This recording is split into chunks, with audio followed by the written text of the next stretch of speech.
நமக்கு இங்க கிடைக்கின்ற அற்ப பொருள்களின் மூலமாக நம்மளுக்கு ஒரு சந்தோஷம் கிடைக்கிறது. அந்த சந்தோஷம் தான் இந்த வாழ்க்கையில் மிகவும் உயர்ந்தது என்று இந்த மனம் எண்ணிக்கொள்கிறது என்றால் அதை விட மூடத்தனம் வேற ஏது இருந்துவிடும். படைத்தவன் இருக்கின்றான், பரம்பொருள் இருக்கின்றார், அவர் மூலமாக கிடைக்கின்ற ஆனந்தம் அப்படிங்கிறது பேரானந்தமாக இருக்கும், பேரின்பமாக இருக்கும் என்பதை மறந்து அவர் படைத்த பொருட்களினால் கிடைக்கக்கூடிய ஆனந்தத்தை நான் எடுத்துக்கொண்டு தலையில் தூக்கி வைத்துக் கொண்டு இதுதான் பெரிது என்று ஆடிக்கொண்டிருப்பது எவ்வளவு பெரிய ஒரு மட்டமான விஷயமாக இருக்கும்.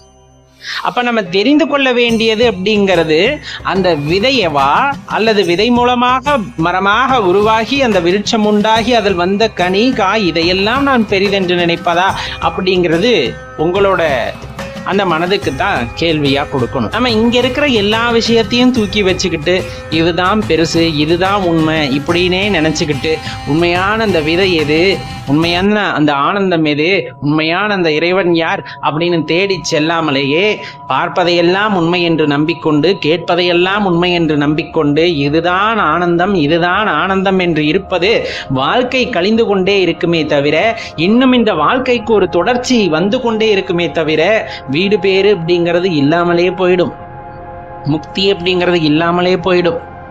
அதனாலதான் சொல்றது, எந்த ஆனந்தத்தை நீங்கள் உயரியதாக நினைக்கின்றீர்களோ அதற்கு மூல காரணமானவன் யார் என்பதை உணர்ந்து கொள்ளுங்கள், அதை தேடி செல்ல பழகி கொள்ளுங்கள். அதுதான் ரொம்ப முக்கியமான விஷயம்.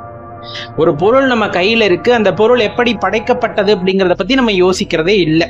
உதாரணத்துக்கு உங்க கையில பேனா இருக்கு, நம்ம எழுதுறோம், மை ஊத்தி எழுதுறோம், அது மட்டும் தான் நமக்கு தெரியும். அதோட மேனுஃபேக்சரிங் எப்படின்லாம் நம்ம தெரிந்து கொள்வதும் இல்லை, தெரிந்து கொள்ள விரும்புவதும் இல்லை.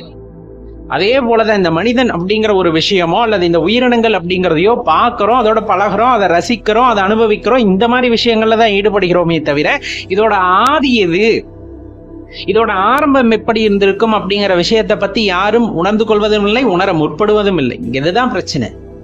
இதை தவிர்த்து விட்டு அதற்கான வழியை தேடும் பொழுது, அதை தெரிந்து கொள்ள முற்படும் போது இறைவன் எல்லா வாய்ப்புகளையும் நல்குகிறார் என்று ஞானிகள் குறிப்பிடுகிறார்கள். நம்ம முயற்சி செய்ய வேண்டியது தானே நமது கடமை. வீணாக நம் நேரத்தை கழிப்பதில் கூட சம்மதப்படுகிறோம். வீணாக நேரத்தை வீணடிக்க கூட நாம் தயங்குவதில்லை.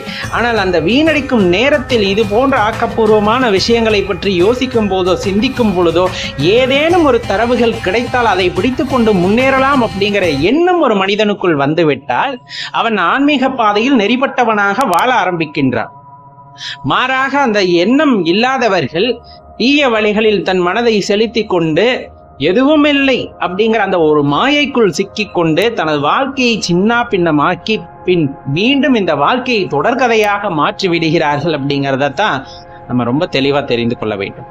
அப்ப நம்ம வாழ்க்கையை தொடர்கதையாக ஆக்க வேண்டுமா அல்லது அந்த வாழ்க்கை அப்படிங்கிறது இறைவனோடு சரணடைந்து அவரையே அடைந்து விட வேண்டும் என்று நினைக்க வேண்டுமா அப்படிங்கிறது எல்லாமே நம்மளோட சிந்தனைகளுக்கு உட்பட்டது.